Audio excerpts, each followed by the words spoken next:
বাবা মায়ের হাত ধরেই হাঁটতে শেখা, তাদের যত্নেই সমাজের প্রতিষ্ঠা। তবে অনেক সময় ছেলে মেয়েই শেষ বয়সে তাদের পাশে দাঁড়ান না। সম্পদ লিখে দেওয়ার পর নিজ ঘরেই হয়ে যান পরবাসী। এ বাস্তবতায় নতুন উদ্যোগ নিতে যাচ্ছে সরকার। তাতে সম্পত্তির মালিকানা বদলালেও ভোগ দখল থাকবে বাবা মায়ের হাতেই। আইনজীবীরা বলছেন, সরকারের এই সিদ্ধান্তে নিরাপদ হবে বৃদ্ধ বাবা মায়ের জীবন। নাজমুল হাসানের রিপোর্ট।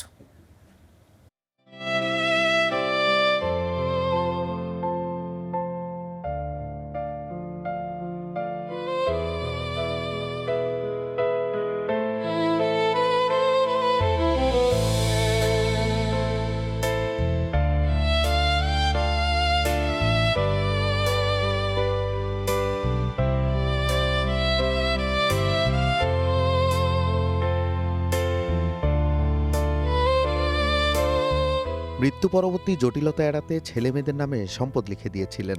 এখন জায়গা হয়েছে গাজীপুরের বৃদ্ধাশ্রমে। সবার বড় মেয়ে হয়ে গেছে। সন্তানের কাছে সবচেয়ে দামি মানুষ মা বাবা, তবে কারো কারো কাছে শেষ বয়সে হয়ে যান অপ্রয়োজনীয়। বাড়ি বিক্রি করে দিছে, আমরা কাছে বাড়ি কিনছি। পরে আমার মেয়ের কাছে অনেক খেয়াল হয়েছেন, একাউলার জন্য মেয়েরা বাড়ি করে বেচে আমার ভাড়া চলে গেছে। কাল্লা জানা আমি জানি কেনে বড় করছি, কত খুঁজা খাবারছি, কত কষ্ট করে বড় করছি। সম্পত্তি লিখে দেওয়ার পর শুধু নিগ্রহ নয়, শারীরিক মানসিক নির্যাতনের শিকারও হন অনেকেই। নিজেরই গড়া বাড়িঘর হারিয়ে যেতে হয় পুনর্বাসন কেন্দ্রে। যতদিন দেয়া যায় ততদিন আদর থেকে, আর দেয়া না গেলে আদরে ফুরেই যায়। আমরা ওখানে শেষকাল আমাকে দুইটা ডাইল ভাত খাওয়ায়া মরলে মারি দিবে, এই তো আর তো কিছু চাই না আমরা। সেই বাস্তবতা বিবেচনায় বিশেষ উদ্যোগ নিচ্ছে সরকার। সম্প্রতি আইনমন্ত্রী জানিয়েছেন, জমিজমা ছেলে মেয়েদের নামে লিখে দিলেও ভোগ দখল থাকবে বাবা মায়ের। আমাদের সম্পত্তি হস্তান্তর আইনে একটা পরিবর্তন আনার আমরা প্ল্যান করেছি। এ নিয়ে বয়স্ক পুনর্বাসন কেন্দ্রের ব্যবস্থাপনা পরিচালক জানালেন, এই ইস্যুতে তারা রিট করেছিলেন 2013 সালে।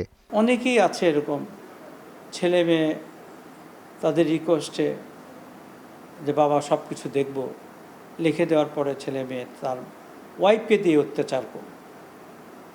অনেক বাবা মা মনের দুঃখে ছেড়ে চলে আসছে আমার বৃদ্ধাশ্রমে।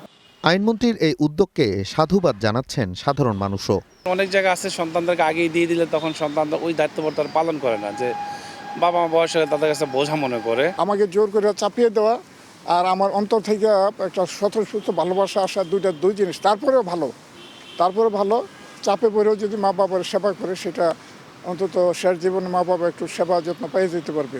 এটা দ্রুত কার্যকরী হলে বাংলাদেশের যত বাবা মা আছে এরা খুব খুশি হবে। তাদের অর্জিত সম্পদ তারা ভোগ করে গেলে সময়ের আবর্তে শেষ দিন পর্যন্ত তারা ভালো থাকবে। সুপ্রিম কোর্টের আইনজীবী জানাচ্ছে, এই সিদ্ধান্ত বাস্তবায়নে আইনি কোনো জটিলতা নেই।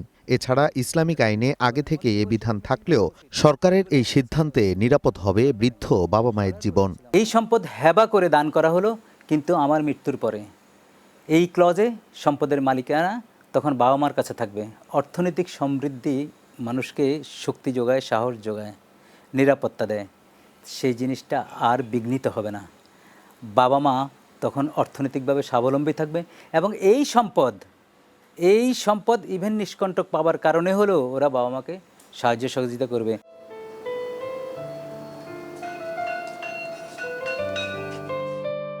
বাবা মায়ের ভরণ পোষণ নিশ্চিতের আইন রয়েছে 2013 সাল থেকেই।